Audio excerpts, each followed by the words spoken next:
players gather to cast powerful spells, some of the oldest and most powerful in the history of Magic the Gathering. Murktide Regent, Dragon's Rage Channeler, Expressive Iteration, and some others. Battling head-to-head in brutal combat, they all have one thing in common: to uphold their legacy in the search for eternal glory. The Eternal Glory podcast is brought to you by the minds behind BoshNRoll on YouTube, ThrabenU University, and theepicstorm.com. Hello, and welcome to episode 64 of the Eternal Glory podcast, Ragabanned at last. I'm Phil Gallagher, joined by Bryant Cook and Brian Coval. How are y'all doing tonight? Just great, Phil. Happy to be here. Yeah, I'm pretty stoked. Raga GTFO. That's good news. I'm sure we'll dig into it in a little bit here, but it's just a taste of the good news we were hoping for, but it's a step, a big one, and I'm in. Just a little amuse-bouche, you know? Just some horse divorce. Just get us ready for the future bands to come in, I don't know, 2, 3, 7 months, whenever. 7 months after Modern Horizons 3. Oh, right, yeah, of course. All right, silliness aside, in my off time, I've been playing some Hades. One of the people on my Discord, just picked up the game and was like, this game's really fun. And they started talking about it. And then I was like, oh no, am I going to spend another 20 hours playing this game now that I've remembered it exists? Yes, I am. So that was kind of my free time digression for the last couple weeks since we previously recorded. And since we previously recorded, the school situation has gotten wonkier, because now, in addition to COVID absences, we're also dealing with actual winter weather. So we have all these snow days and random remote days where kids may or may not actually do work. And it's been all sorts of crazy. We were at school 1 or 2 days last week. The days we were there had random delays. It feels like a circus right now, and I want normalcy so bad. I think we all do. Yeah, trying to get around to my clients right now where it's just COVID whack-a-mole, and then same, I'm in the American Northeast. It's January. This is when the snow comes through around these parts, and it's been steadily snowy. And when it's not snowy, it's cold. And when it's not cold, it's just warm enough to melt the snow. Then it gets cold again. Recipe for ice. Good luck out there, idiots. Bryant's laughing from Syracuse, where they know how to handle this stuff. Upstate New York gets more snow, and they just live with it. It's fine. But Pittsburgh is right on the line where we always get snow, but we never know what to do with it. And it's just really annoying as a person who has to live here. It's why haven't we figured this out? This is a snowy city. Come on. And we had 2 inches of snow, and it fucking demolished us. We were just not ready. Oh, yeah. The technology is not here. Yeah, the Carolinas don't know how to do that at all. Yeah, country back roads around the school that are twisty and turny in the first place, followed by snow and ice and stuff when there aren't plows, it's impossible. Tokyo Drift, baby. Syracuse is actually, it gets double lake effect snow. So if you're unfamiliar, lake effect snow, it's just heavier, it comes down more often. Well, if you type into Google, snowiest cities in the United States, Syracuse, without a doubt, is always in the top 5 year after year. And with being on a lake itself and then having the Great Lakes right above us, Syracuse just gets pounded every year. And I'm definitely in the wrong city because I hate the snow so much. I do not like being cold. I grew up, or didn't grow up. I lived briefly in my young life in Rochester. That's where my family's from. So they're right on Lake Ontario. So Canada snow is just dumping on them all the time. And I'm pretty used to it. I hate snow driving. I like looking out my window at snow. I like when I don't have to go anywhere. I like snow days from work. All of those are fun. But yeah, snow driving is a no for me, dog. Oh yes, the romantic notion of snow itself, the platonic ideal of snow is wonderful. I got actually snowed in at a Magic tournament last weekend, the weekend before last, a week and a half ago. The draft hala that I mentioned, where we were just going to draft 6 times over 2 days. I I top three'd that event, finished third, losing to another Pittsburgh person who lost to Alex Bistecki in the finals. So it was a Pittsburgh top three out of 4 people from Pittsburgh who showed up. So we represented the city well. But we started like whispering Saturday of like, oh, there's snow coming. Like, oh, okay. I hope it's not bad. And then Sunday morning it was like, no, there's definitely snow coming. It's coming at noon. And we were like just cracking the packs of the second of 3 drafts for the day when the snow started coming down. And we took Alex's car, which is some sort of not snowmobile. It has like front wheel drive and really not meant for snow driving. My all-wheel drive Subaru Outback that is made for this shit was at home safe in my garage. I don't know why we didn't have the presence of mind to bring that, but we did end up staying an extra night in luxurious Ebensburg, Pennsylvania, which is part of the highway. I driving to my parents' house, visiting my parents' house from Pittsburgh. I've driven through Ebensburg dozens, maybe 100 times, and never knew it was there. I thought it was a Sheetz, just on the side of the road, but turns out that's a whole town, and people live there.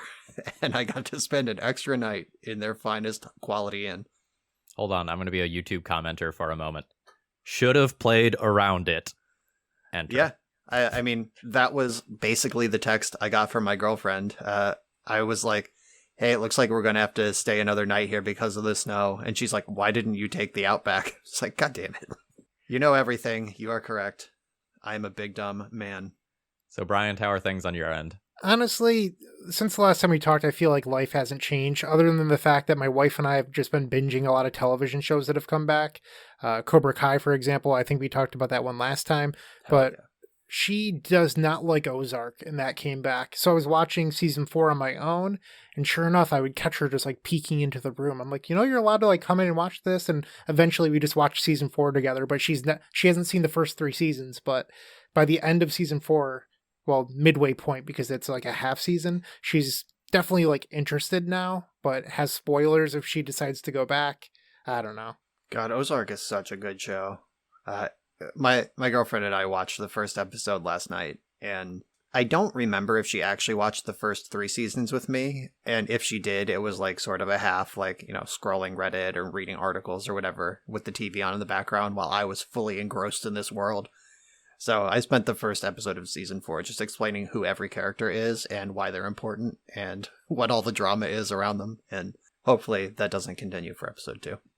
I feel anxious watching it. Like, I feel nervous and uncomfortable. Like, I don't know if like people like that kind of stuff, but like I like start sweating when I'm watching it because I get so uncomfortable. Like, it's bad. Which is 100% intentional. Like, spoiler free.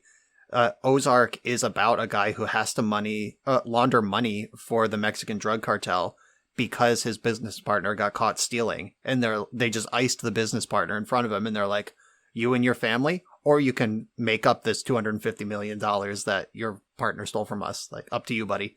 And that's the first scene of episode 1. Like, normally a money laundering white guy in America, like white collar guy, you get the ride. You get like the flying high, millions of drug dollars just in the bank. Life is good. The parties at the casinos, you get that. You just fucking don't in Ozark. It starts at the fall, and it's just stressful and miserable, and they're just scraping to get ahead every minute of every episode. It's a mood, but it's so good. It reminds me of Uncut Gems, the Adam Sandler movie. If you haven't seen that, same energy. All right, Brian, you want to add anything else? I would like to shout out my dear friend Chris Stagno, who is a longtime member of the Magic community, longtime judge. If you played a GP between like 2003 and 2017, you probably met Chris Stagno. And he was a friend of mine through judging. We roomed together a couple times before I moved to Pittsburgh. When I moved to Pittsburgh, he lived there. He was an immediate anchor of social circle and has just been a presence in my life for the last 11 years, and definitely one of my best friends. And he is moving to Las Vegas this week. He and his wife both have full remote jobs now. They have a young daughter. Wife's family is in Vegas. They want her to grow up in like a sort of family supported environment. And it's just like, it came together very quickly. And that was my travel buddy. my EDH buddy, my D&D GM, like very important person in my life. And luckily COVID sort of prepped us for this, where like we didn't really hang out for the last 2 years anyway. Like we have group text, we have Discord, we have Zoom, like all that. So very much more accessible than it would have felt 2 years ago. But shout out to my friend Chris and his family who are leaving my life to go have their own. And I hope it all works out well for them. I know he doesn't listen to this, but got to get it out there somewhere. That was nice. Yeah, it's nice to have some good vibes to just spread to the world. Yeah. You listening right now, find that little piece of you that is moving and needs luck and just latch on to my shout out to Chris. Him and his wife are driving across country to Vegas. Maybe they'll need a couple podcasts to listen to and they will actually hear this. All right. Speaking of the podcasts, shout outs once again to Matt Hackbert for donating to keep the old podcast running, keeping the metaphorical lights on. We still are exploring sponsorships ideas, by the way. Wink, wink, nudge, nudge to any businesses out there that want to get some ad reads going on. We got like 10,000 people or so listening to these. Just saying, we're happy to read stuff. We'd like to get some of that sweet, sweet bread to our editor at Force of Phil. All right, so why don't we hop into the Magic updates? Guys, I don't know if you saw, I was at least okay at Magic this weekend. I went a perfect 10-0 in the Pauper Challenge post-ATOG ban, which was pretty exciting. We haven't talked since the banning in Pauper. The Saturday Challenge was actually, fun fact, won by Affinity, and there was a ton of fairies in that top 8. And then the Sunday metagame just immediately corrected, and it was all decks that slaughtered fairies in top 8, plus this guy. And I got to farm a bunch of people with a bunch of creature removal on their deck that all cut their graveyard hate because Tron was weakened, and it just went really, really well for me. That's awesome. I love when an undefined metagame, somebody just threads the needle. It's just like the obvious best deck on day 1 gets mushed by the obvious counter to the best deck on day 2, and you are there with your scissors slicing through the paper while Rock is not watching anymore. Beautiful. Love it. God, I'm so fucking excited about Pauper right now. Like, I could do another love letter to this format right now. Immediately after the Pauper bans went live on Magic Online, I just like fired up a league and recorded just so I could fuck around and see what the format was like. And I saw some wild shit out there. And it was just like so much fun to see people experimenting. Like there's a lot of low hanging fruit of the format right now. Like Boros Bully is still going to be a respectable deck with a lot of card advantage via Faithless Looting. Like Fairies is still going to be good. The Monarch mechanic is obviously very good. But there's a lot of stuff that's underexplored. I got my ass absolutely beaten by a white weenie deck. Like actual go wide weenies or like the heroic deck? It was an ethereal armor mono white deck with a provoke creature. Okay. So essentially, they just threw a couple pieces of or a couple auras on that thing, and I was just in the abyss losing a creature every turn, just frantically chump blocking and trying to stay alive. Yeah, that's the heroic deck. The Laguna Band Trailblazer is my nightmare. I think if I have a nemesis, an individual Magic card nemesis of the past 5 years, it's probably that card because I've never beaten it. That's the 1 white 0/4 cat warrior, whatever the fuck, that whenever you target it with anything, it gets +1/+1. So that card was bullshit. It dodged all my removal. Unbeatable. You need to be playing black cards to remove it. There's not an out to it in any other color in the format. And the deck is full of Emerge Unscathed and the Flash Aura that gives protection. And fuck that card. Yeah, I was excited. I had a Galvanic Blast in hand. I'm like, okay, I'm going to answer this thing. All I need to do is untap with this artifact land and blah. It was just too huge. Yep. Brutal. I think it was out of Galv Blast plus Lightning Bolt range by my next turn. They frequently are. Like I usually find myself chumping with Fairy Seers for 3 or 4 turns while I try to hit land drops to get into double scred range on that thing. And then they just like Emerge Unscathed the second scred. Just like that deck is a pretty bad matchup for blue-red fairies, so I have a lot of trauma in that department. Awesome deck though. Yeah, my second update is actually, for those of you that are unaware, During the holiday season, I purchased the Storm Discord from the person that owned it. They were relatively inactive, and we've made a bunch of updates recently. So we're now a level 3 Discord. We're applying for partnerships soon. We have roles. We have a content creator role for publishing your stuff and being able to tag your audience. There's a lot of cool stuff we've done. So if you're a part of the Storm community, definitely come back and check it out. Or if you're interested in checking it out, it is completely free. We do have a member section tied to the Epic Storm YouTube channel, but you can still see most of everything up front for free. Nice. I keep getting tagged in that server, and I'm like, ooh, did I play against Storm? And it's just Bryant at everyone. I'm throwing my daggers, man. I'm throwing my daggers. We've had some growing pains recently where we're trying stuff out, and we're just like gauging the audience's stuff. Like if it bothers you, you can go ahead and mute the Discord. You're not going to hurt my feelings, but we're trying to figure out what we can get away with. No, I pop in there from time to time to see what you all are up to. I occasionally play against some new bullshit Storm variant, and I just have to figure out what's going on with it. Yeah, I'm learning a lot about Discord myself. My Discord community has, in the past 3 or 4 months, hit a point where it needed moderation. Like, for the longest time, like, for like a year and a half or more, I was just like, come on, everyone be cool. And hoping that was enough. But then I was like, okay, I do need a moderator. That moderator immediately deputized another moderator. And then a couple weeks ago, they deputized a third moderator, and now we have actual rules. And I fixed the broken permissions. Like, I built the Discord originally as just like a cave person. I started streaming on Twitch 3 or 4 years ago, and the chat was like, "You should have a Discord." And I was like, "Okay, I do now." In like 1 second with no work. And it turns out that the platform is much more powerful than that. So my mods can actually I have mods. There are rules for them to moderate, and they have the power to enforce them now, all of which are new developments in my community of 200 plus people. But I think that lasting as long as we did with 200 people without really needing all that, and I consider that a success.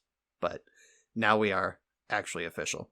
All right, so I'll go next. I've made kind of a business decision. Every time I put out a high strategy video, it flops and actively hurts my YouTube status in terms of like algorithm stuff.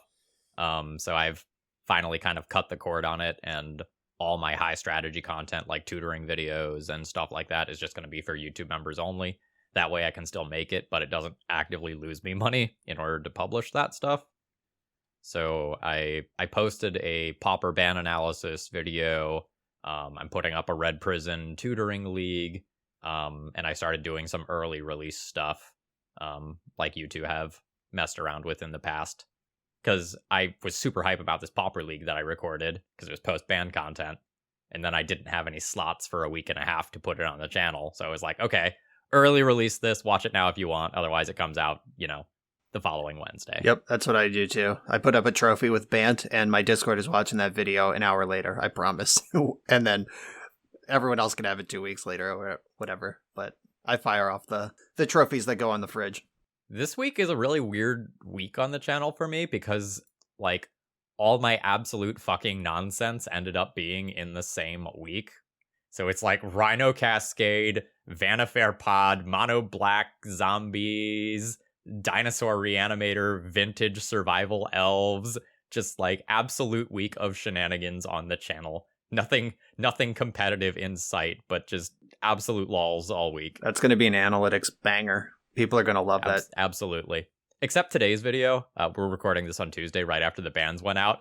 My video today fucking tanked because it released literally at the same time that the ban announcement went out. No one was watching YouTube videos in that first hour. Everyone was chatting about bans. Yeah, I released a 5.0 with Yori on Bant today, and that's like one of the top. That'll do fine. It's not. It's tanking. It's one of the. Oh. Yeah, it's one of the top meta decks unaffected by the bans, other than like Ragavan's gone, so it might be better. I don't know. And it's just like, nah, we're good.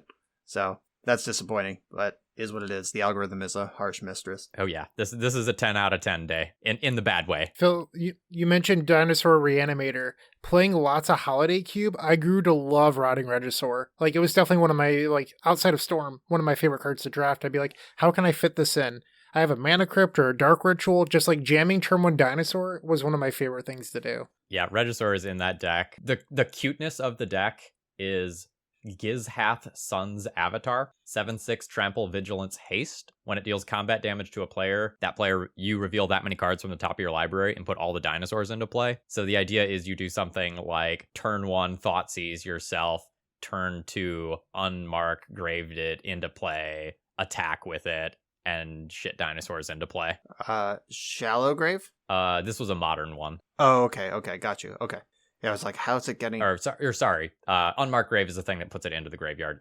Goryo's Vengeance. Okay, there we go. I was like, where's it getting haste? I'm so excited about this, but that doesn't sound right. It also innately has haste. Oh, that's even better. Yeah. Wow. But then I have a bunch of like bad dinosaurs in the deck.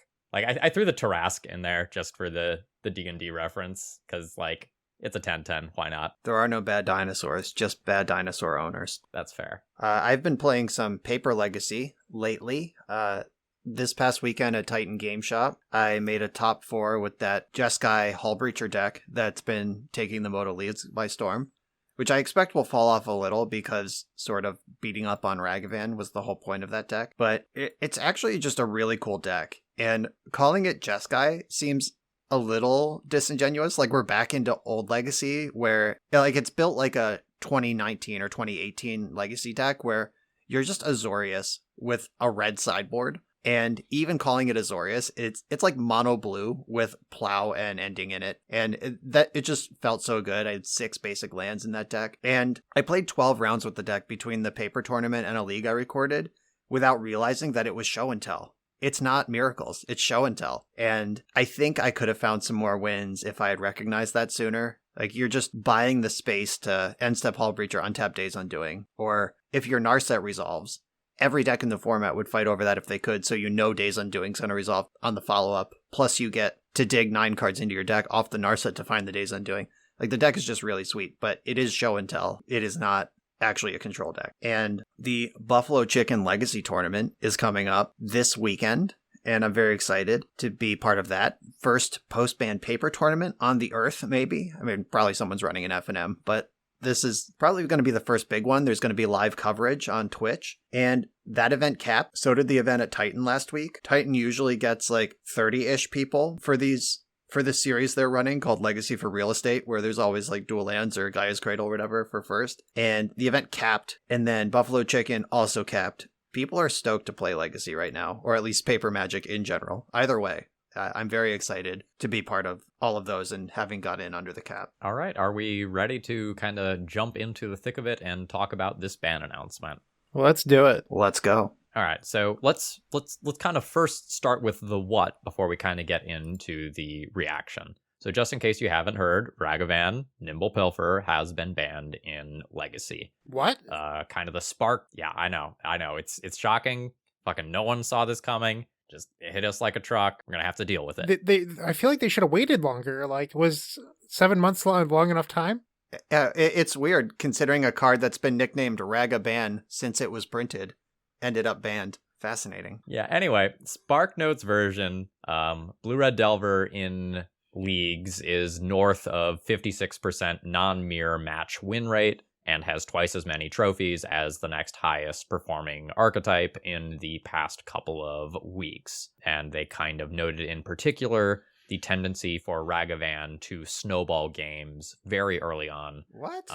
Especially when protected by free counterspells like Daze and Force of Will. Wait a minute. Shocked Pikachu face right here, folks. Wait, did anyone let them know this was happening before this week? Did anyone let them know, off the spoiler, that there's free counter magic in Legacy and that 1-drops are really good?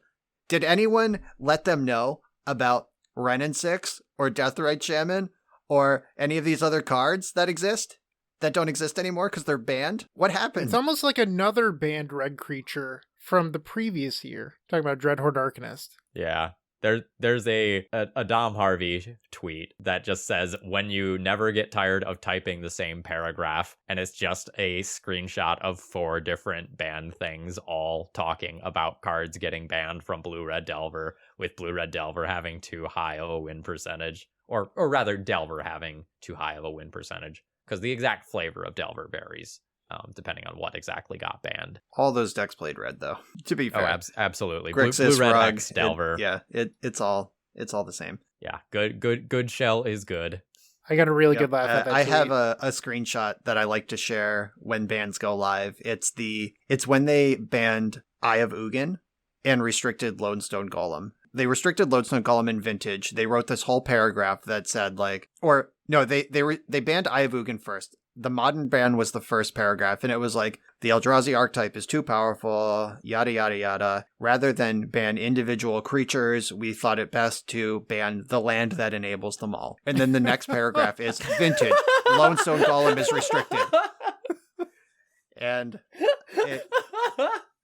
I retweeted that or reposted that screenshot every 3 months as they just restricted every artifact that was printed in Vintage, and like it's the same shit with Daze and Wasteland and Force of Will, and I don't mind that being a tier 1 deck. I think it's actually really unique. There's not another format that provides, like, Vintage goes too big for Wasteland Daze to really squeeze because it has all the fast mana and Moxen, and then Modern doesn't have Daze, and they specifically printed their Force effect to not work on your own turn. Like, it's only a reactive card. So that is a unique convergence of legacy stuff, but it is just like, can we just ban these busted 1-2 drops off the spoiler then if Daze is untouchable? Okay, before we kind of get into reacting to this, I do want to finish going over the fundamentals of what is in this post. So the last thing is in the post, and I'm just going to read these 2 sentences verbatim. Quote, "We'll be keeping an eye on how the legacy format continues to evolve in the coming weeks, and are willing to make further adjustments soon, if needed. However, we feel this is a large change and would like to see how the metagame adapts before considering if other changes are necessary." End quote. Large change. So I was livid when I read this post, not because of what was banned. Banning Ragavan is a great decision. That is something that very much needed to happen. But I am upset with how shitty this post is in comparison to the last ban announcement that we got. That ban announcement that we got from the Pauper format panel was the most insightful and like encouraging and like hope renewing piece of like BNR content that I have ever seen. And then in Legacy, it's like, here, we'll do the low-hanging fruit. Maybe we'll change stuff later. Goodbye. They're just, can we at least hear what's on the table? Can you at least, like, in good faith, show us, like, hey, we're thinking about this. We're looking at this. This is what the data is like. Like, give us something a little more than, all right, you can have a banning as a treat, Legacy players. I just wanted a little more out of this announcement. It didn't have to be more bans. Just, we're looking at stuff. Would have been great. There's a line that I would like to emphasize.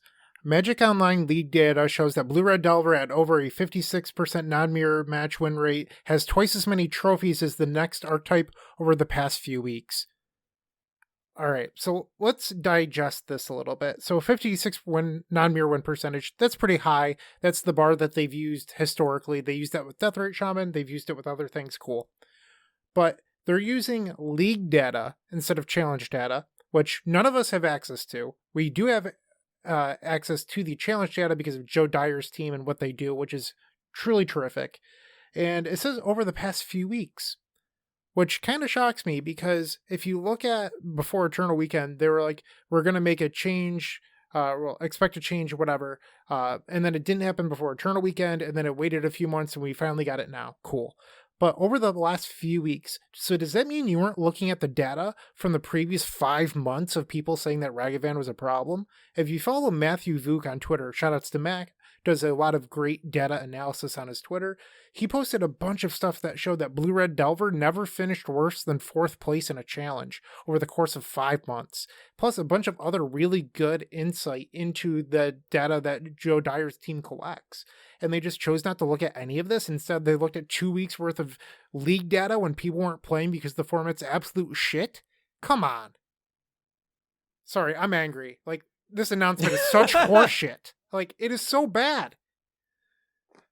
Okay, well, I mean, I don't know what's going on behind the scenes, but yeah, not acknowledging the previous 6 months and just going in like, oh yeah, since we deigned to look at it 2 weeks ago, this deck's pretty good. Like, that is disappointing. I do think it's cool that they're willing to tap into and share with us league data. because we get like the one published uniquely published 5.0 per dump or whatever. Like we don't see all of the 5.0s, and there's just mountains, like thousands of games being played that we don't get. And the legacy data collection team, awesome work every week. And end of the day, that's like 2 tournaments where Moto can just open the vault and look at thousands. And I think it is cool that they are willing to use that stuff. Also, I think it's really important that they specified that the last 2 weeks, I wish they would have mentioned the previous 6 months as well, but I think it's cool that they specified the previous 2 weeks, because remember last weekend when Delver didn't top 8 the challenge or whatever, and everyone was like, look, you whiny babies, it's fine. Healthy metagames evolve. Shut the fuck up. Like, I saw some pretty aggro tweets from medium to large accounts that are just like, yeah, look, metagames adjust. All of you whiners need to just put a binky in it. Like, and it's like, okay, for the first time in 6 months, this deck didn't top 4 a challenge, and we're told to shut up about it. And like the rumors of its demise, greatly exaggerated. I like that they said in the last 2 weeks, it's gotten more trophies than twice as many trophies than the next leading archetype. Like, we are looking now. We're not looking at like, because some cards like Urza Saga, everyone in the first month of Modern Horizons 2's existence was like, Saga's going to get banned in Modern. This thing's busted. There's nothing like this in history. It's a design mistake. But anyone who has played with the card, well, not anyone, there are some hot takes out there, but many folks who have played with the card since then are like, no, this is a design masterpiece. This card is so cool and so dynamic, and challenges what we believe threats and answers look like. And just all of that is true of Urza Saga, but it's not true of Ragavan, where it's like, the thing we said in week 1 is the thing we're still fucking screaming in month 7. And I like that. Like, everyone knows that we've been loud about it, but in this snapshot of the last 2 or 3 weeks, it is still dominating, maybe more so than it was in the first month. Love it. The funny thing about this ban is I don't think it really does anything. And I've actually seen arguments saying that this is actually going to make the Delver decks better against the field as a whole. Ragavan specifically tends to be very good against the other blue decks. And so when you're playing Ragavan, like, it's something that helps you against like your control decks and your other Delver deck matchups. And then you play against decks like Death and Taxes and Elves that just have a bunch of crappy creatures that can sit on the board and block it forever, and then that's a dead card that gets sideboarded out in those games. And now the Delver decks can adapt, and they can go back to playing things that are either generically more helpful against a random field or harder to kill in a different way. While Ragavan might have avoided Prismatic Ending by dash, you can go back to things like True Name Nemesis that are hard to kill. Or while you might have been using slots to play Ragavans previously, now maybe you can free up some Brazen Borrowers so that you get better at answering Germ tokens, so you don't just fold to Kaldra against Death and Taxes. You could also play Delver Secrets again if you so choose. But I do agree with you, Phil. I was talking about this earlier today with a friend.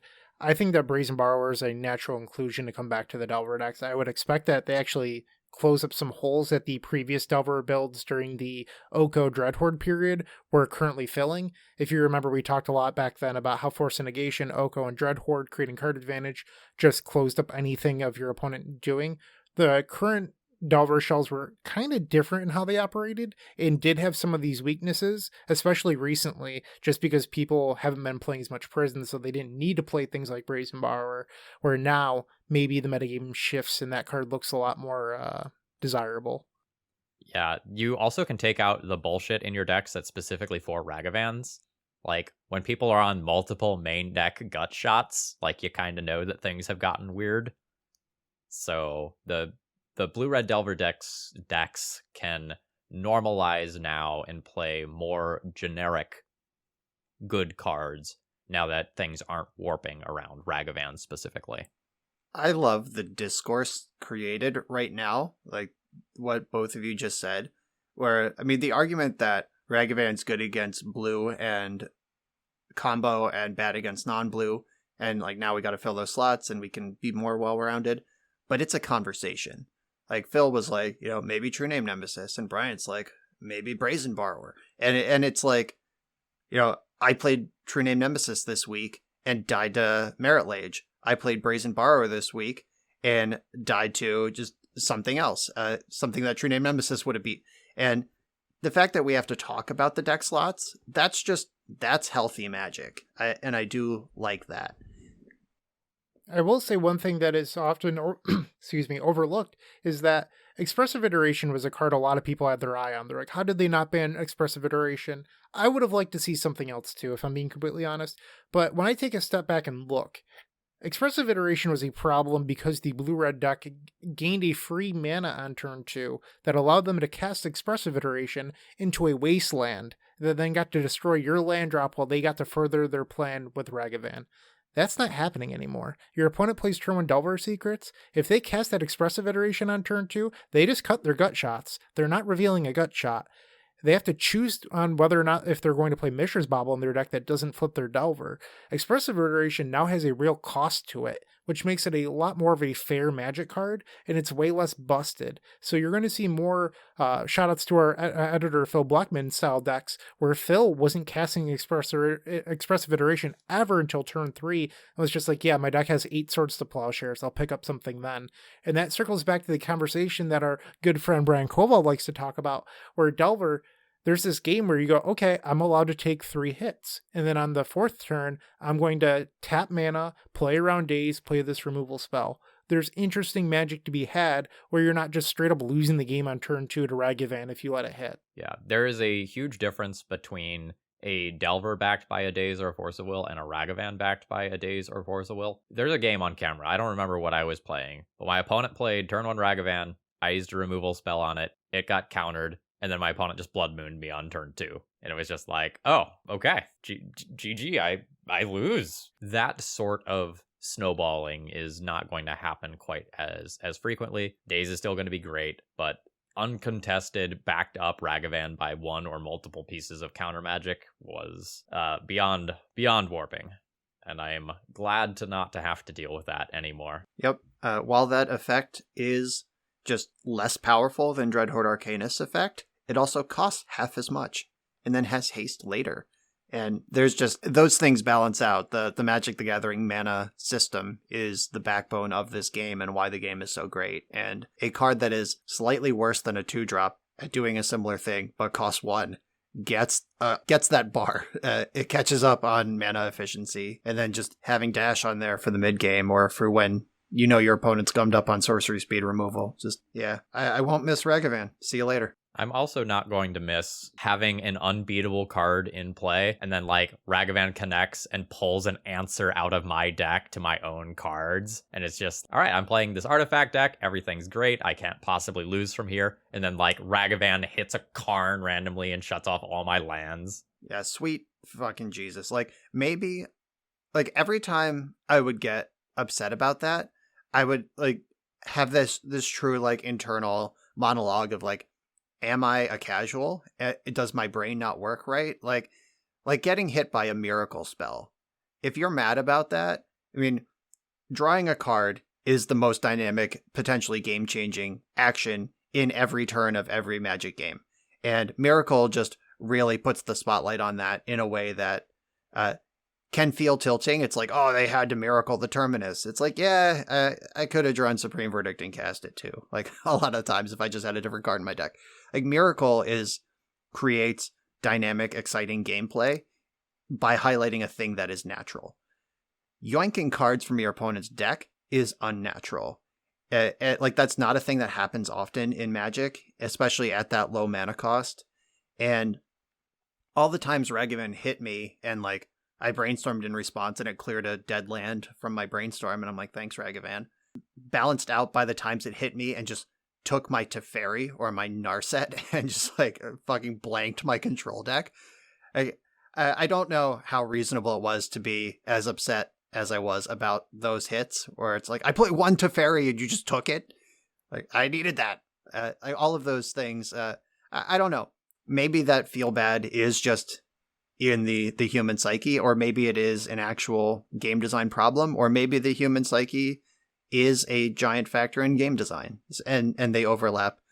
But they didn't mention feel bad moments in the announcement. They mentioned like data and win rate. So I do appreciate that they didn't validate me either way on that concern. I will say, I think it's, and I might have mentioned this before, how wild is it that they put this ability on during a COVID era in history, where you playing with your opponent's cards that are covered in germs and all these other things? Like, yes, I want you to reach across the table, take your opponent's COVID-infested card, put it on my side of the battlefield. I don't know. Like, it always just struck me really strangely, because like even when I was playing some paper Magic after I got my booster or whatever, I never wanted my opponents touching my stuff. I was like, hey, I don't know where your hands have been or where you've been. Just like, let's shuffle our own stuff and pretend that we're going to be fine or whatever. But it always like, why do you have to touch my stuff?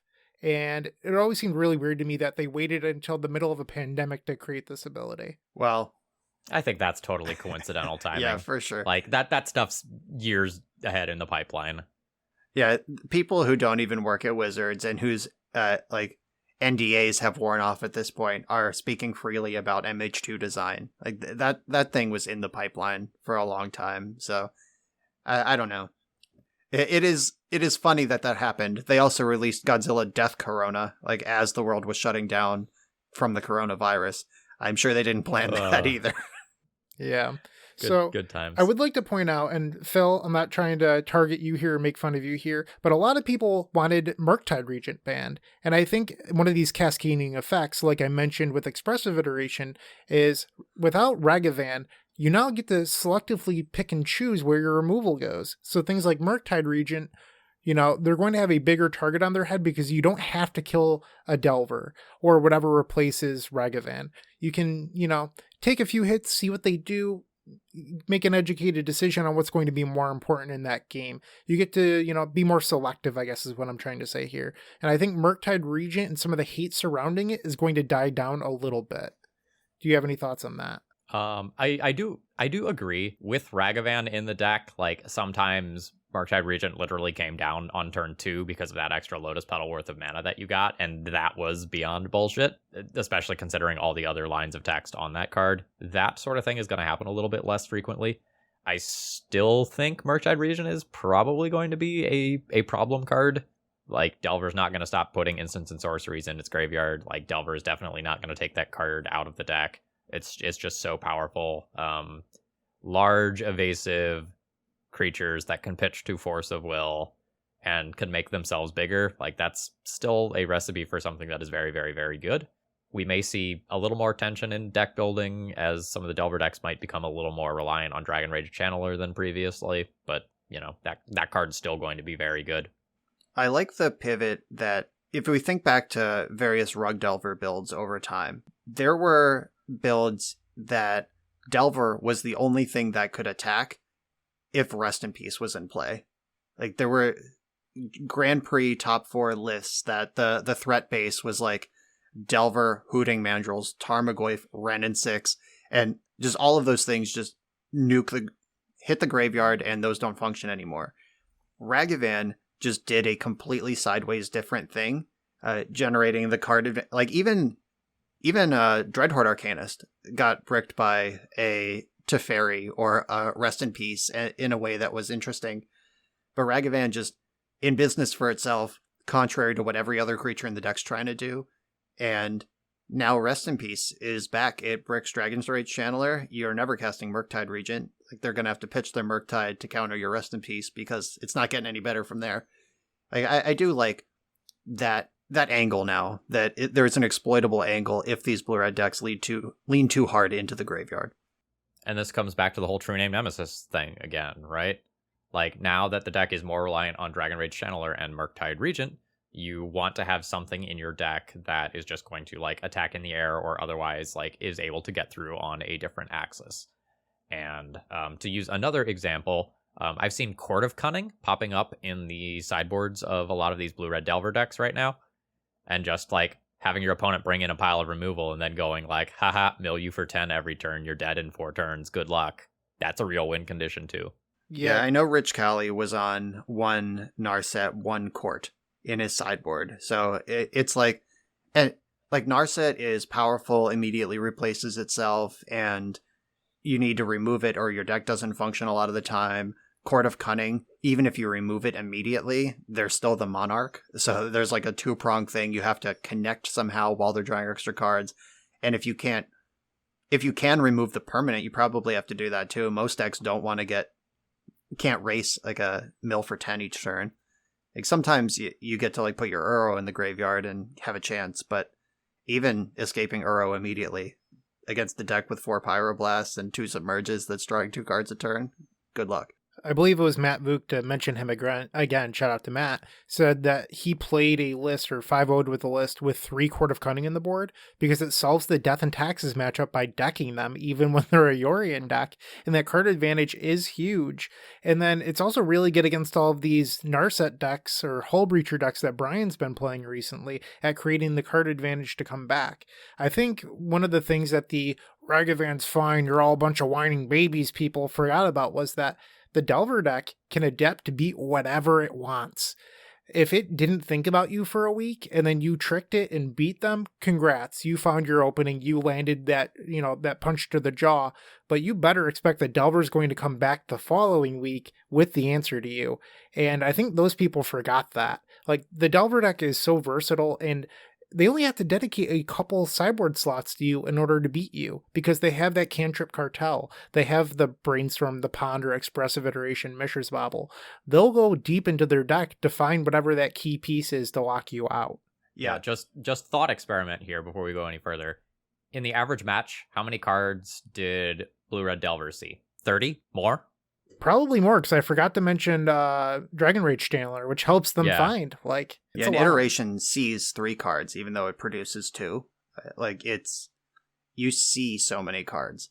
If the metric is see, not like how many cards are remaining in your deck, if it's how many cards do you see, you might see 45 of your 60 cards in a game. Like, that's not unrealistic, because a lot of times the games end with about 30 cards left in deck, and you've definitely pondered and brainstormed and looked at a bunch of those other cards. Yep, absolutely. And to Brian's point about the sideboard adjustment, I did a playoff on my channel, Rich Callie versus me. I was on Bant Yorion, and he was on Is It Delver?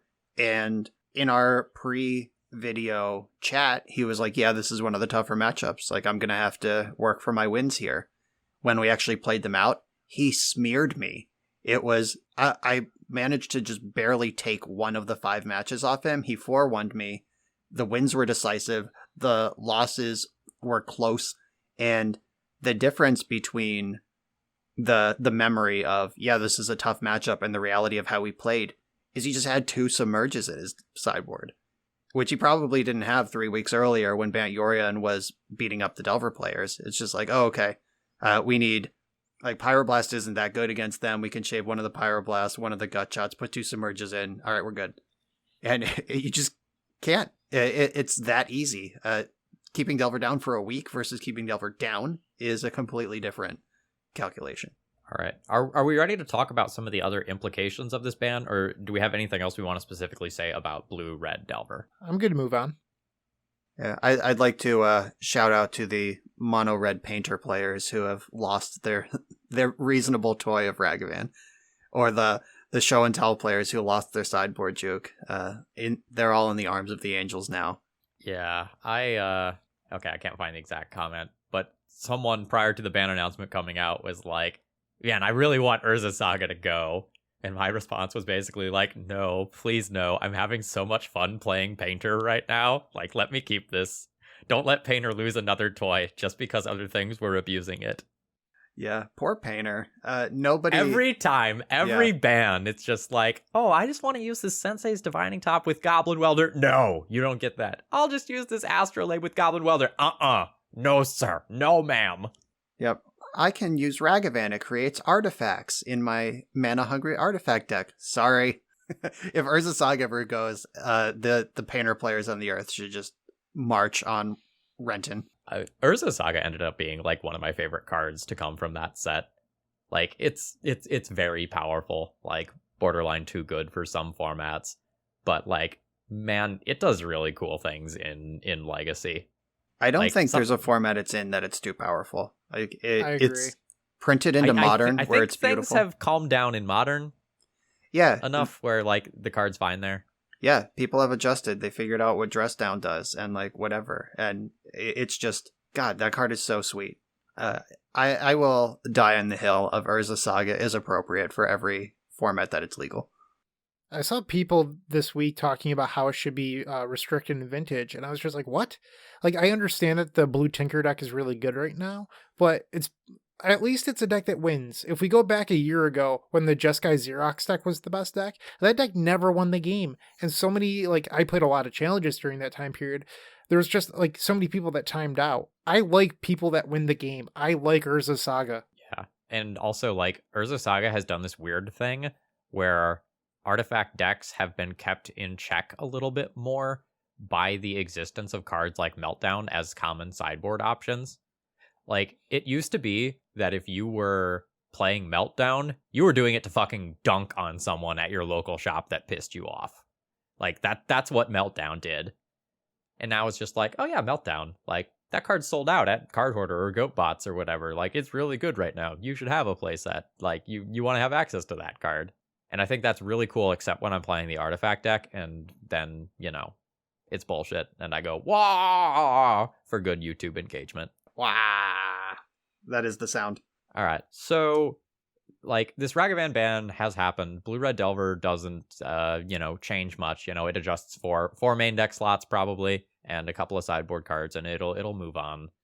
Do we think there's any, like, long-reaching implications? Do you think there's any archetypes that are, poised to take advantage of Ragavan being gone or anything like that? I have my eyes on a couple of decks, but where are your thoughts at? I'm looking Doomsday, right in Thassa's Oracle's beady little wet eyes.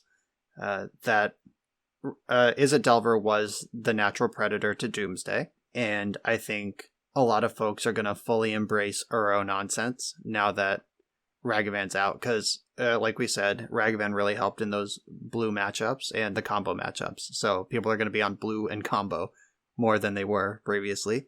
And I think a lot of those people are still going to lose to Delver. But the idea of, like, yeah, my Uros are free now, or it's time to play Doomsday, I'm looking at that.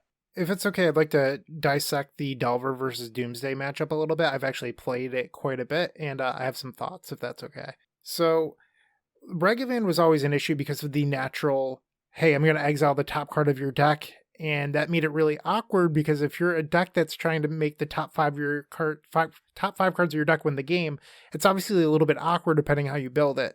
Doomsday players figured out, hey, you should always put a cycler on top and then your ideas inbound or whatever. But initially, Ragavan was kind of awkward. Or you would get those games where Ragavan accidentally exiled your one main deck Thassa's Oracle and you cried yourself to sleep. Those games are gone. That said, Delver's coming back and is a faster clock than Ragavan, so Doomsday has to be a little bit more cautious of their life total. That's one give and take. I think something that isn't being talked about enough is how bad Personal Tutor is against the former, I'll use former now, Blue-Red Delver decks where Ragavan made it so you could never cast Personal Tutor and pass the turn. So now these decks can go back up to 3, possibly even 4 tutors for Doomsday, which changes the game quite a bit, especially now that people have decided that they don't like the Consider Deep Analysis package anymore, which has been a trend over the last few weeks. So now you can increase your Personal Tutors. You're now a more consistent deck. And the biggest thing is, in my opinion, Ragavan isn't touching your discard spells. So now in the matchup where you are afraid to keep discard spells in your deck because Ragavan would make you discard yourself, they get to play a bunch of discard and 1-for-1 with your forces. And it's just super powerful because they don't have to sideboard into Pact of Negation that plays awkwardly with Lion's Eye Diamond anymore. They just have discard spells that are going to give them this information. They can know if they can discard their hand. They don't get punished. It's a huge game changer. I also think the presence of Cabal Ritual in the deck changes some of your opening lines versus Delver. So with Cabal Ritual there, you can just safely fetch Island on turn 1 to, like, ponder or do whatever you need to set up. And then turn 2, grab Black Source, play that, have your 3 black mana off of an island so that you can just kind of do your Doomsday thing while playing around a Wasteland on turn 1. I think that's like very quietly huge game. Yeah, the personal tutor point is huge. I played 2 versions of Doomsday through full paper tournaments, and I played the fastest possible build and the slowest reasonable build.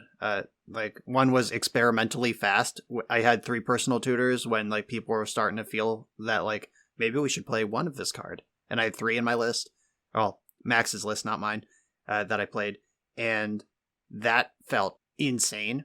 And then the experimentally slow build with like Baleful Strix and Infernal Tutor and stuff, which mostly determined was not a great way to build the deck, but it was like the thing that I felt in the difference between the 2 tournaments was when you draw, every time you draw Personal Tutor, you're like, fuck yeah. Your deck's full of cyclers and cantrips. It's frequently just put it in your hand for 2 mana or 1.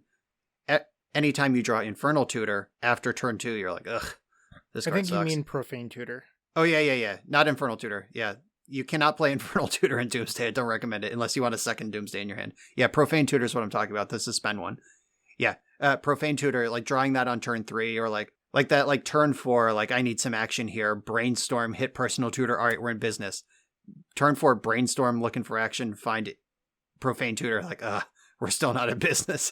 So being able to lean in on Personal Tutor, which is that the most powerful tutor in Legacy that's left right now? I mean, I know it only gets sorceries, but like a bang for your buck, that's got to be like one of the most objectively powerful tutors. I'd agree. Yeah, I don't know. I don't know. Like there's things like Recruiter of the Guard that when you start factoring in Ether Vial and Flicker Wisp and stuff actually have a huge amount of value as well. Like it's a very different sort of tutor, yeah, it's all right? Contextual, of course. I understand where you're coming from. I don't know. Maybe that's either way, someone is going to dissect that statement, and I'm not going to retract it. But I will say, like, Mystical Tutor is on the ban list, and Profane Tutor is pretty close in the context of the Doomsday shell. You mean personal? What the fuck did I just say? You just said profane this time. Jesus. You right. Love your tutors. We get it. You love tutors. There's so many. Yeah, Personal Tutor is the portal printing of Mystical Tutor, and everything from Portal is worse than its normal version. And it is a sorcery. It only gets sorceries compared to being an instant, and can get instants or sorceries, which is huge. That's a big deal. That would have beat Ragavan if we had Mystical Tutor. But it's very close to a banned card on power level in the context of that deck. Sidebar, I love the portal sets because they created like future counterspells. They're like, this is a sorcery that will counterspell your opponent's next spell. Like they were just like leaning so hard into the sorcery aspect. I love it. It's so silly. Yeah, sidebar to your sidebar. The fact that Portal was meant to bring new players into the game, but replaced all of the clean, intuitive mechanics with weird ones. Like, in what world is Intercept an easier word to understand than Block? And, okay, you can only play sorceries during your main phase when the stack is empty. That is a core mechanic of the game. You know, we're just not going to put instants in Portal, but we are going to put effects that need to be used at instant speed into the game. And like creatures with tap abilities that can only activate on combat before your turn. Like what the fuck? Okay, I'm done with that. Let's back it up. All right, so the stack has resolved. It's empty again. I'm gonna go ahead and cast Elves.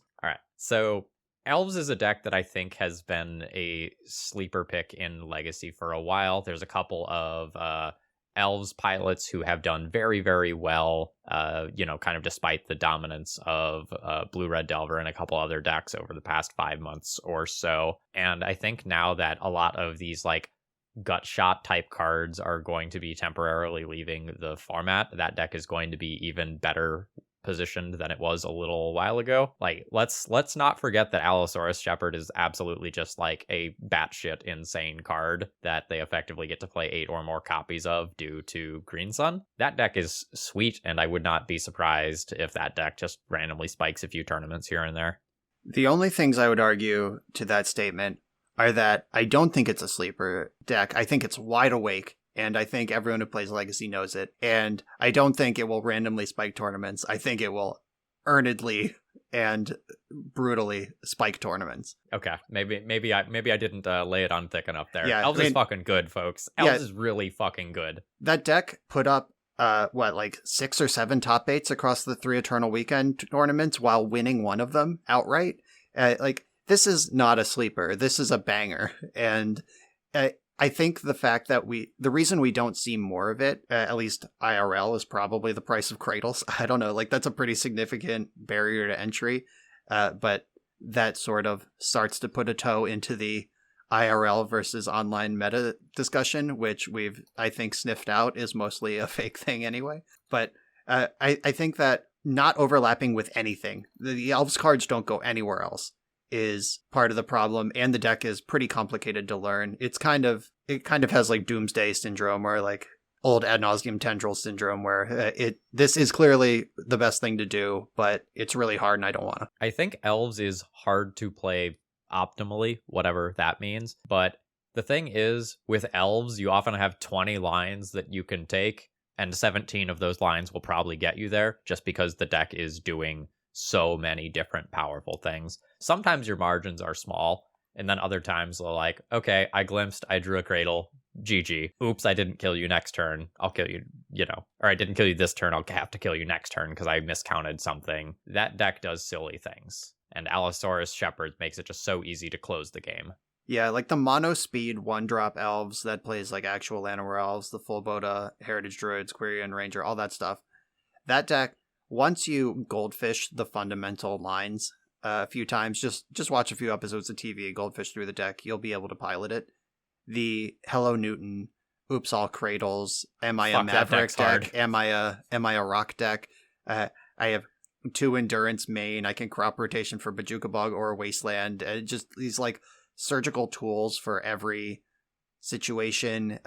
While it doesn't even play Quirion Ranger or Nettle Sentinel, and your glimpses are weird, and like that deck is like conducting a symphony to play at the highest level. I'm going to go against the grain here. I don't think Elves gets any better or any worse. I think it's going to stay exactly where it's at. And I think that you could argue that it gets slightly worse, but I don't think it's actually that impactful. When they eventually return to Delver of Secrets, every threat in Blue-Red Delver will fly now. Elves traditionally does have a tough time blocking flyers. That said, Endurance has become a trend within the Elves community over the last, 4 or 5 months or whatever.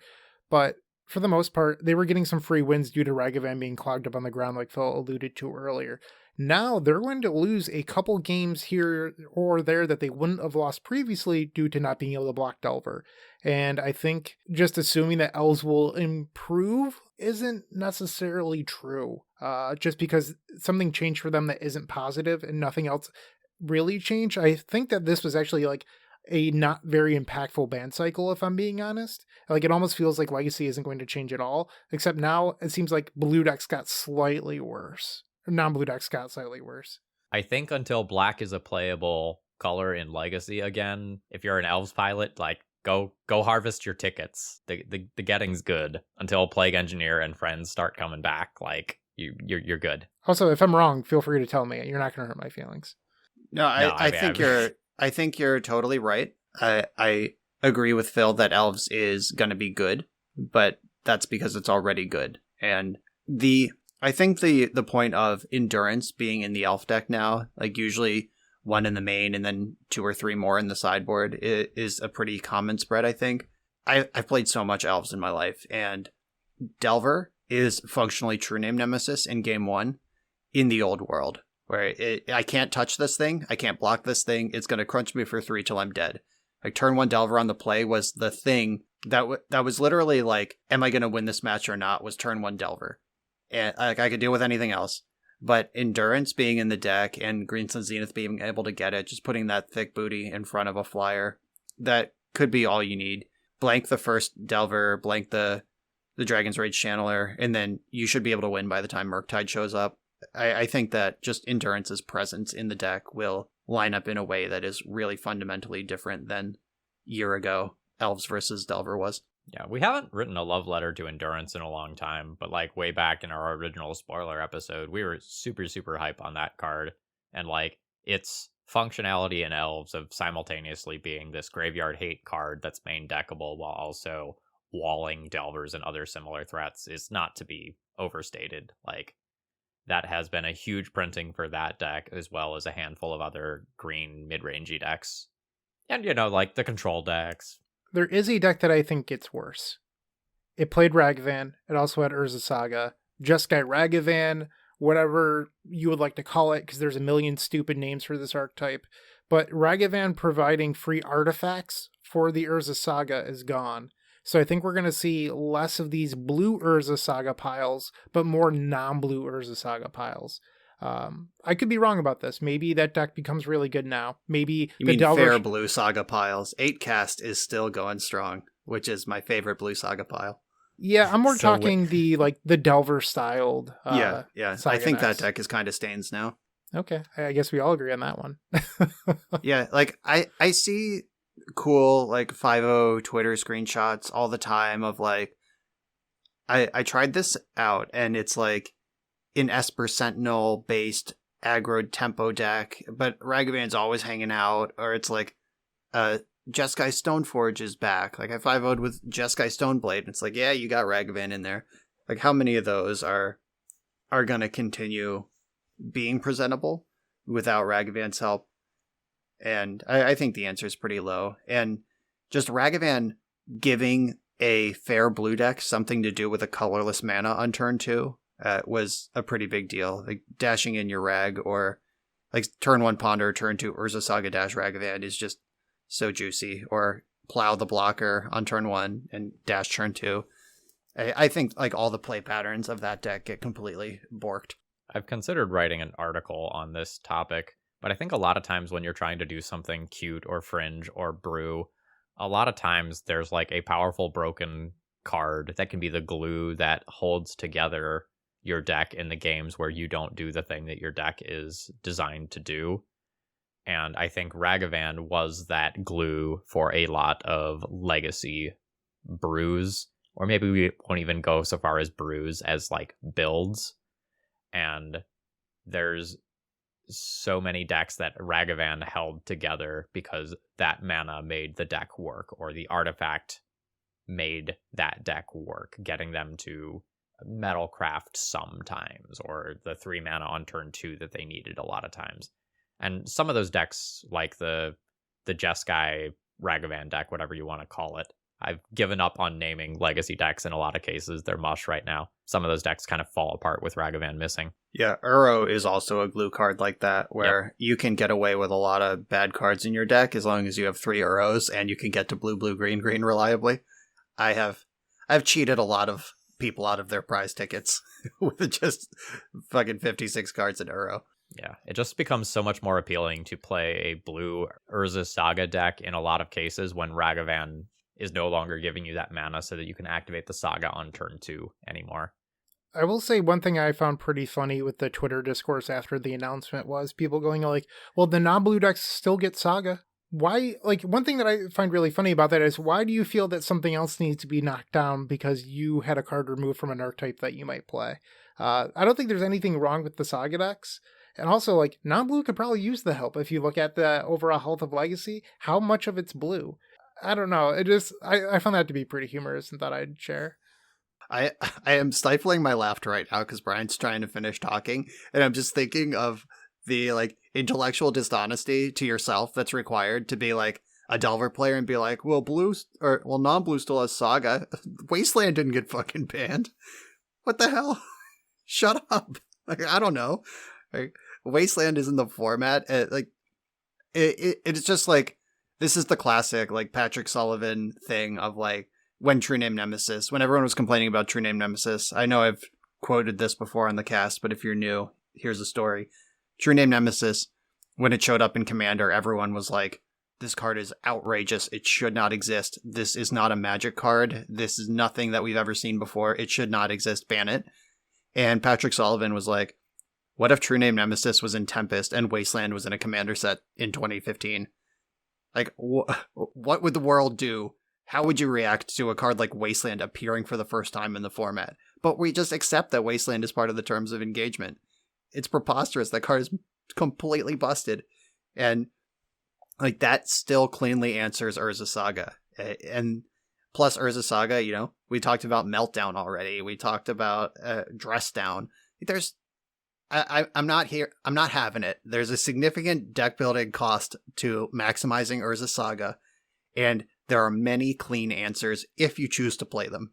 And I'm just not having it. Not interested in this conversation. You can even go to the more fringe stuff. Like I put a Kataki into play recently, and let me tell you, I got a sick sense of satisfaction after playing that card. And my opponent was playing, I don't know, it was like 8 cast or something of that nature, and it was just like, up. There goes 10 permanents. When you look at Vintage and then you look at Modern, Dress Down sees way more play than it does in Legacy. Like, it sees some Legacy play. It's not like it's non-existent, but it's not at the same levels as those other formats where Saga is a bigger deal. So I think Dress Down is actually going to be a big winner of this ban that really doesn't impact a whole lot, in my opinion. But it will be a card that sees a lot more sideboard play to beat the Saga decks. Yeah, my current favorite build of Bant is the 4-color Pokemoki style Dark Bant. And where that list is resting right now, there's Dress Down in the main, and then Pernicious Deed and Seeds of Innocence in the sideboard. Those are 3 different tools that do different jobs and all overlap in clowning Urza Saga. And like there's a card in like every color, like Energy Flux. Put that in your blue deck if you're worried about Urza Saga. I don't know. Put a couple Wastelands in there. I love having 2 Wastelands in a fair blue deck, even if you can't recur them. But a lot of blue decks have Loam right now. I don't know. Like, the tools are there. Figure it out. Speaking of tools, I love that he has been messing around with Paradox Zone again. I had so much fun making a video with that card because it is just this ridiculous snowballing inevitability. I think he posted a picture of literally a 64/64 fractal token from that thing. It's just like, yeah, my opponent had a Jace for 8 turns, but like, I fought through it. Yeah, he and I talked about that because my big study session on the Dark Bant deck was when I was challenged to get a trophy in 3 tries for $500. I was like, okay, I've gotten less than that for top 8 Premier events, so this is worth putting the work into. And I tilted my main deck towards combo, which left me a little soft to fair decks. And I was like, what card can any fair deck never beat? And it was Paradox Zone. So I shoved 1 Paradox Zone in the sideboard. It filled up the space of like 3 main deck slots that I had pivoted off of fair and into combo. And Pokemoki, like over the course of my videos, was like, yup, that was impressive. And then he adopted it himself. And it's pretty hard to justify a card that's just for fair mirrors in a deck that's built to crush fair mirrors, but that card is just worth it. I love me some Paradox Zone. Yeah, shout out to whichever one of you sickos out there originally donated to get me to try that card, because it was 100% worth it. Like, I played 4 in the video that I played with it, which is like obviously way too many, but I wanted to see how good the card was. The answer was good. Were you like Ancient Tombing into it or like Rectoring? Like how dedicated were you to this, or was it just like a normal deck with 4 copies? It was essentially I think it was a Bant mid-range deck that just used that as the finishers in place of, I think, like 2 Jace and a Teferi in the main deck, and then 1 random sideboard card. Okay. Yeah, I also got donated to play Paradox Zone, and I got paired against combo 5 times in that league, boarded out the Paradox Zones every time, and it literally never came into play in my video that's called Bant Paradox Zone. And then it redeemed itself in that like Dark Bant $500 playoff series because it did show up and win a lot of games that other cards wouldn't have. All right, sidebar, since we're doing that today. Next week I have a Hangerback Walker stacks video coming out, and the whole deck's idea was to put a bunch of counters on Hangerback Walker and then sacrifice it to a smokestack. How many times do you think that happened in that league? Well, Prismatic Ending's legal in the format, so 0. It's about right, yeah. Okay, just checking. I think I played against 4 white removal decks in a row. It was just like, I'm never going to do the thing for this poor donor. It's not going to happen. The poor thing. I think I made 1 Thopter max out of it. It was so bad. Turns out that's just not a legacy card. There's a local who tries Steel Stompy every now and then. He just shows up and just shoves it in, 0-2 drops, leaves. Sorry, man. That day is over. You don't get to Steel Stomp anymore. Buy some Thought Monitors. I've had this conversation so many times, but like Chalice ain't what it used to be. You don't just steal those wins like you used to with the Chalice. So to circle back to the Urza Saga conversation, how do you two feel about lands and green-white depths moving forward? Do you think that the Ragavan changed? So hypothetically, let's say that the cleanest solution is just swapping Ragavans out for Delver because a lot of people weren't playing Delvers, hypothetically. Maybe there's some Brazen Borrowers, maybe there's some True Name Nemesis.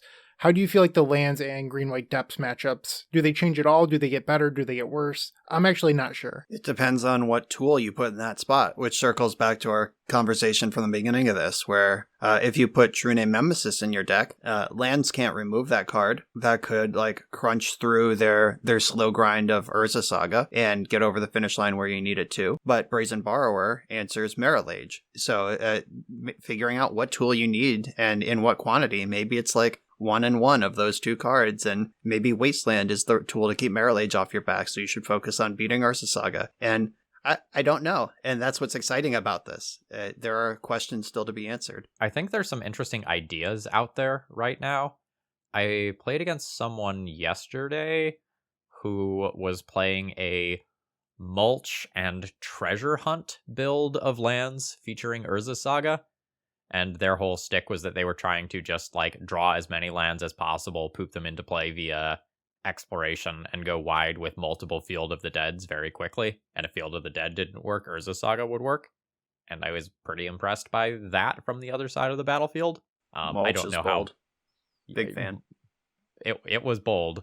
I think I lost to that deck. Actually, I know I lost to that deck. They're trying to get Ren back into the format. Ren and Sevens plus is mulch. Let's go. Yeah, so there's room out there if you're willing to be that person who is trying the quirky stuff. You're going to lose a lot of games while you try to figure that stuff out, but if you do make something work, you're going to look like a genius some amount of the time. I was so worried all that match that my opponent was just going to have a mana bond or something and be able to dump all of them in play at end step. Yeah, that's scary. I gotta admit right now, this thought is just kicking around in my head apropos of kind of our conversation, but I might just play Delver this weekend at the Buffalo Chicken Dip thing. I did not play Is It Delver in a tournament once for the entire duration of Ragabanned's existence, but if it's ever soft, if the shields are ever down, it's going to be this weekend, right? Time to go get a Gaia's Cradle with just trusty old Delver. I also wouldn't want to be playing the hard control deck the first weekend of a new format, right? You always give the control weeks about 2 weeks to figure out okay, this is really what I need to beat. This is where my sideboard slots need to be so that I have all my bases covered. And yeah, while people are fucking around and experimenting, I think it's a great idea to be on Delver right now. Honestly, I think Uro and Prismatic Ending kind of flip that old adage of wait 2 weeks to figure out how control works. Prismatic Ending's that's a good point. Yeah, Prismatic Ending answers so many problems, and Uro lets you ignore so many other ones. I would be perfectly comfortable just firing in 4-color Bant this weekend, whether it be red or black on the splash. I think they're both going to be totally fine. I think that this banning is also an exception to the rule where I don't actually expect the metagame to shift all that much. I don't think there's actually any big winners or losers on this banning. I guess my misspoke was correct there. I Jeskai suppose Ragavan or some bad pun there. But outside of the Jeskai Ragavan deck, I don't think there's a single loser in the format. I really don't. I don't expect the metagame to shift at all. So Brian, I would just play whatever you think the best deck in the format is if I were you. You're definitely good enough to win with Is It Delver. If I had to pick a 1-2 right now, it's Blue-Red Delver, then Doomsday. And then probably Elves underneath that. And those are all decks in your wheelhouse. So you could also just roll a die. Play whatever you want. Yeah, add Bant into that list. Yeah, I can also build Bant to beat all three of those decks. And I don't know. This is going to be fun. I hope people playing in this tournament tomorrow at the time of release, I hope people playing in the tournament queued this up right away for some information. And I've only confused you. All right. Do we have any other thoughts we want to kind of do about Legacy before we move on to our other topic of the night? I do. I've been avoiding Legacy challenges since Eternal Weekend just because I haven't been wanting to play. I'm looking forward to getting back to playing some Legacy challenges. I did win the Pauper challenge this weekend, like I said, so it's also a great weekend to switch off. There's probably going to be a bunch of graveyard hate, so why not brew up some dark rituals and Legacy? see what I can do there. So I'm looking forward to playing Legacy again. I don't know about you guys. I'm not super excited for Legacy. Like, I'm going to record it. I'll have fun playing it. Right now, I'm in this awkward situation where I'm about 2 weeks ahead in terms of recording. And so now I have a week and a half of not dead, but less impactful than normal Legacy videos. And that's just going to happen again to me sometime in the next couple of months when we get the next wave of bannings. And that's just a little disappointing to me. Can we talk about that? I think that's actually the biggest thing that I was disappointed about out of this article. When Brian and I did the end of the year wrap up with Joe Dyer's article series, This Week in Legacy, I think we both said, or at least I did, that the thing that I wanted was transparency and quarterly announcements for BNR again. And they said maybe we'll change something in the upcoming weeks. I want to know on February 18th or whatever that Monday is or whatever, that there's going to be a BNR and that they'll address the state of the format. That's like something that I think everyone wants, because these surprise announcements, whenever they decide to throw us a bone, they don't feel good. And they leave a lot of players wondering if they should spend money or even play Magic. I think consistency and trust in Wizards would go a long way if they just return to quarterly announcements or even something close to it. I have 6 Legacy videos upcoming that will be pre-ban content. Those videos will come out up to February 7th. And I watched someone on Twitter just a couple days ago, like, finally buy their Ragavans, just going like, okay, I guess the monkey's here to stay. I'm going to fire off, this X number of dollars playset. And then a couple hours later, that like the Pauper announcement came out, and it was like, changes to other formats Tuesday. And they were just like, God damn it. Why? It stings. It's feel bad on a number of levels. I get wanting to have the flexibility of banning things when the time is right, but more transparency, more well-written, informative things like we're seeing from the Pauper format panel, where it's like, we're watching these things. That stuff's great. Do more of that, Wizards. We like that. Yeah, I think that banning as needed, leaving that door open, like the concept of an emergency ban was a thing that existed in Magic's history for a long time. There were a few cards that got emergency banned, just off cycle. This card's too good, get rid of it. I kind of like the ability to actively manage formats with ban list, but the trust component of well-written articles, check in. I don't know if that's like every Friday on the mothership, someone just says like, yeah, we're looking at Legacy, FYI. Like, we're aware of the turbulence, but no action at this time. I don't know how much it would take to earn that trust, but, letting it rot for 7 months is a giant breach of trust. Didn't like that, but it is... I don't know. But I also didn't like... Remember Pro Tour Oko? When it was the Oko standard format where everyone knew Oko was busted and would be banned, but it wasn't cycle time, so the Pro Tour was just Oko mirrors all day long for the whole weekend. Like, that sucked too. It just sucks in both directions. I don't know. So I think that you can have quarterly updates, but that doesn't mean you can't have emergency bans. Like, if another breach were to come out and Wizards 3 weeks in goes, oh, this was a huge mistake, we need to ban this, they have that power. They can go, okay, we're still going to do our quarterly announcement next month, but we felt like we needed to remove this now.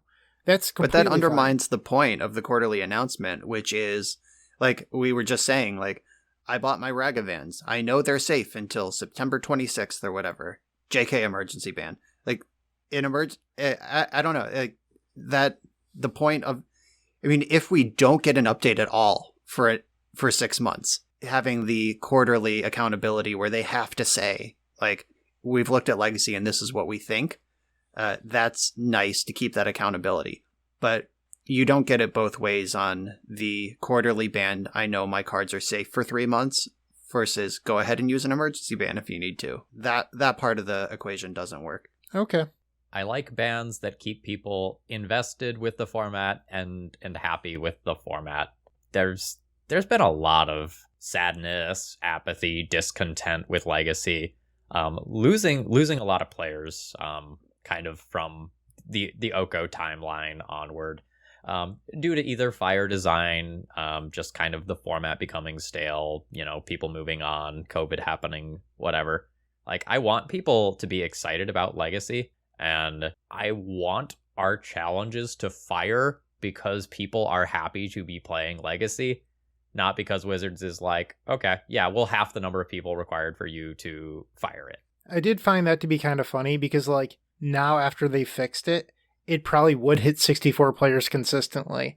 So they're just denying prizes to the people from 32nd on, or is it 16 to 32? I can't remember. But basically, there's it pays out to top 32 instead of top 64. Okay, so 17 to 32 get 150 play points back. Who cares? But now you're just denying these people that like, I guess your events will fire even when the format sucks now. So that's the silver lining. But you're just denying extra prizes moving forward because, like, they're likely to hit 70 people on Saturday mornings or whatever. The lower number would help get the person who didn't show up because it's not going to fire back in the queue. Like, this was a thing that used to happen all the time. I used to be on a team draft text chain where just any hour of any day, the Pittsburgh crew could be like, team draft. And if we got 6, we would show up somewhere and fire it. And the number of times we would have 5 people committed and then 4 people saying, I'll commit when we get, or we would have 4 people committed and then 5 people say, I'll commit when we get 5. Like, I'll be the 6th. It's like, there's 5 of you idiots. 2 of you say yes. But they're all like, no, I'm not going to commit until, like, it's locked. Like, we can lock it now. Like, I guarantee there's some amount of that effect. Like, how many people? Like, maybe it's 2, maybe it's 30 who just, like, didn't bother setting an alarm on Saturday because it's not going to fire anyway. But now they know it is going to fire, and I don't know.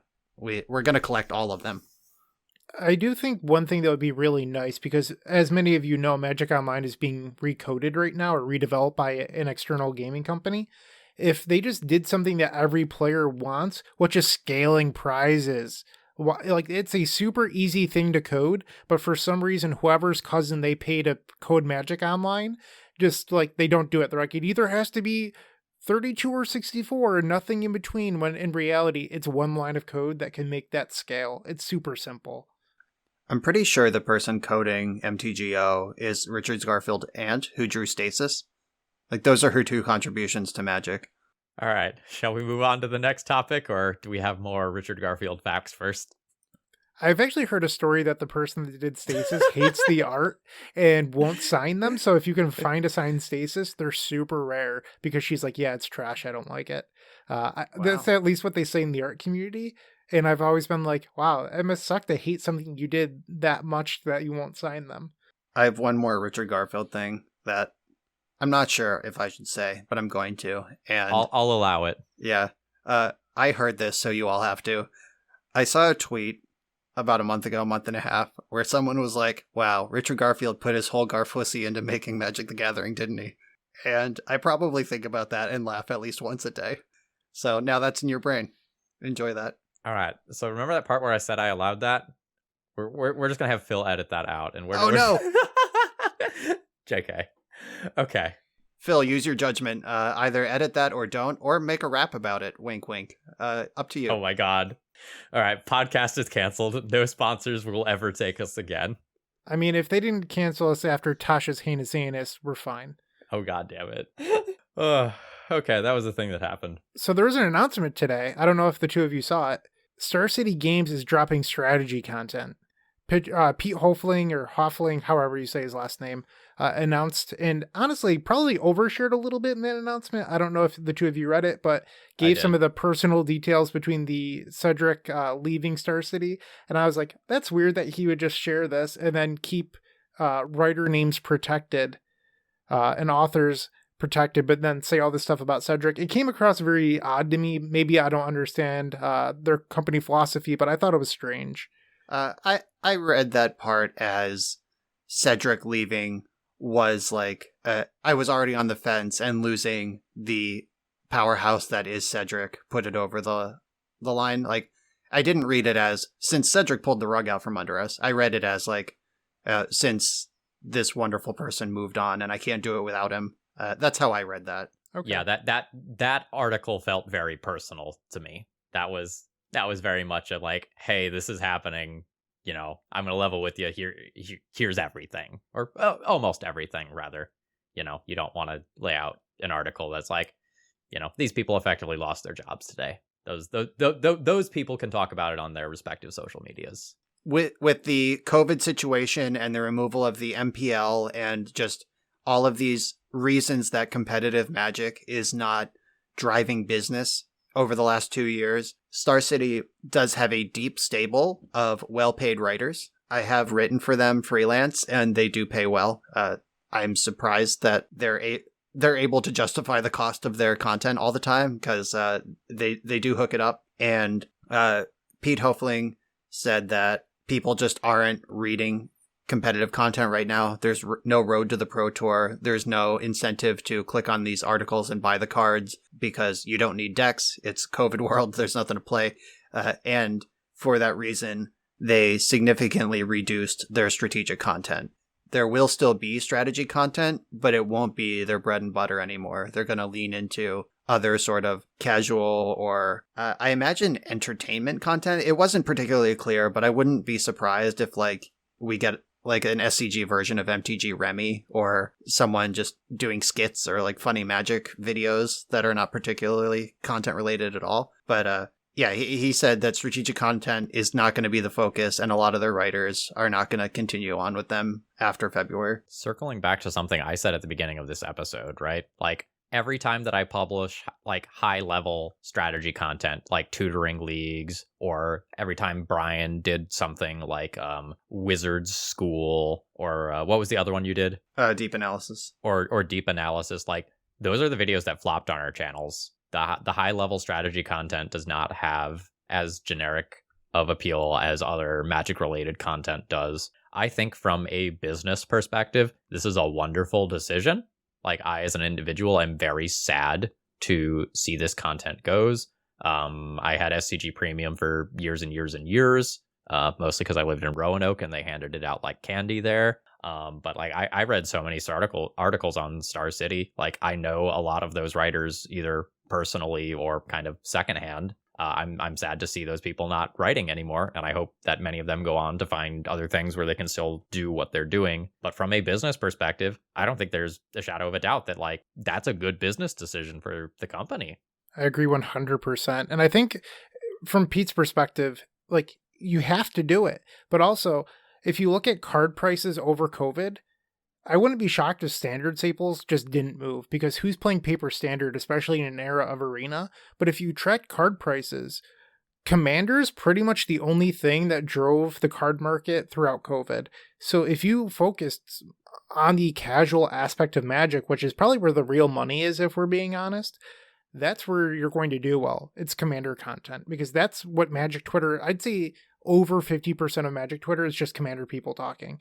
And that's what people want to read. That's what casuals want. Casuals have the most money, because I'm sure Brian probably spends a lot of money on Magic throughout the course of the year. But Brian is also someone that owns a lot of Magic cards and is super competitive and probably spends less than somebody who's willing to buy 3 booster boxes for the latest set rare or whatever. Okay. Yeah, the professor at Tolarian Community College, his whole brand is telling people to buy singles. He is first and foremost a consumer critic, and his thing is, don't open packs, you idiots, buy singles, because there are so many people out there who need to hear that. I was told in many different ways by many different store owners over the years that I am not their best customer. Some just kind of you get in a relationship with a store owner, and you're like, between you and me, that price is a little high. I would be interested if it were lower, and I don't know. And through various ranges of politeness, it's either like, oh, smile and nod, or shout at you, you're not my best customer. Tournament players are the worst, was a direct quote from a store owner. You guys cost me money. I run events for you. I put up prizes for you, and you don't buy shit. I'm lucky to get something out of the vending machine from you while you're here in the store. And it's like the whale you never see. Just some guy you've never seen at a Magic tournament in your life who comes in and just drops $8,000 on a flat of boxes every time a set comes out. That's who is buying cards. Okay. So I want to make sure this doesn't come off as an insult. I don't mean this to be insulting in any way, but let's pull another content creator. So let's take someone like Pleasant Kenobi. I'm just going to like pull off some of his like random video titles here. Like, does WotC even care? The bans are coming. Reserve lists are dumb. Stop it. Facing my demons, pile of shame. I do not understand, referring to secret lairs. His videos have way more views than our videos do, right? Just like looking at some of these, like 21,000, 53,000, like a lot of these just like absolutely go to the moon. And this is not strategic content in any way, right? But the casual Magic player who's just thumbing through YouTube is going to be like, I don't understand. Well, what don't I understand? What's going on with this secret lair? And is going to click that thumbnail, right? So like there is more of a market for these types of videos than there is for the gameplay videos that we are making. And I bet if I were to look at Pleasant Kenobi's like numbers for gameplay videos versus like random other videos, I bet the gameplay numbers are smaller. Yeah. Nikachu is another MTG YouTuber. Just scrolling through his recent videos. Awesome MTG Easter eggs that explain the lore. And like the thumbnail is a before and after picture of some pretty looking female princess character and a scary looking tree folk. And zooming in, I think this is Lurgoyf eating the person, and the person Lurgoyf ate as their like card.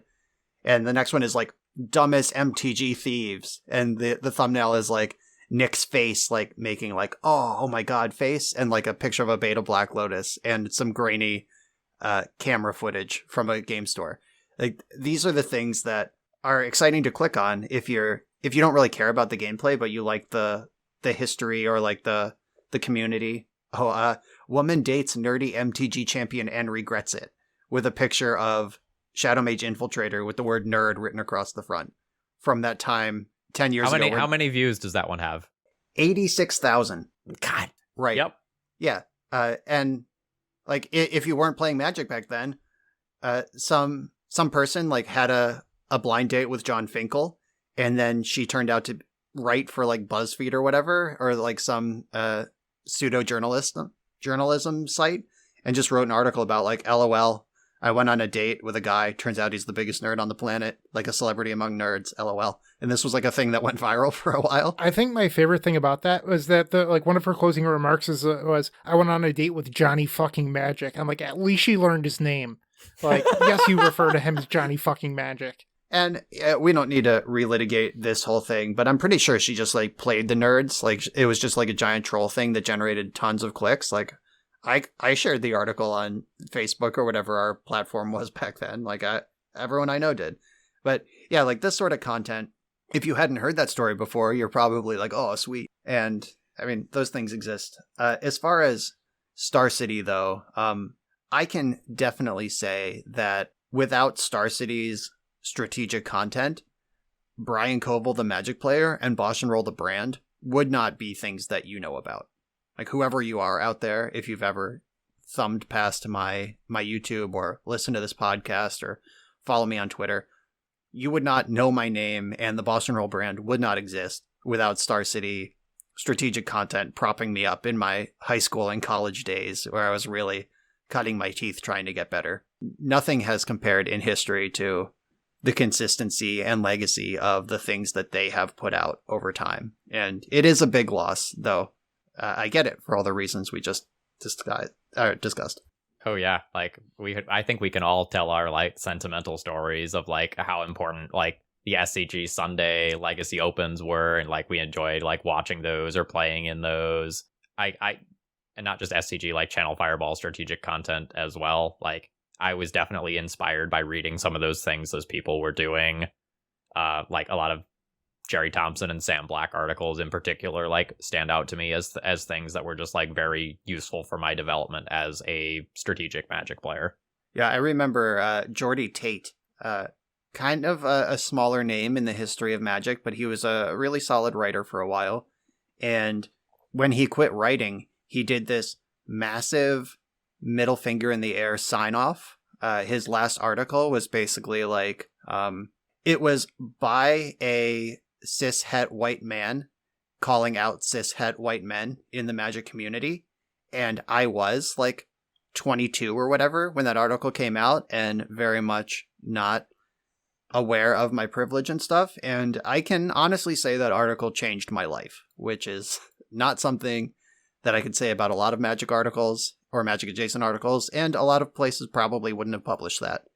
But things like that just really stand out are part of the SCG history in our brains. And I hope that when Magic rebounds post-COVID, they can ramp it up again, because that was so important to so many people, just the stuff they put out over time.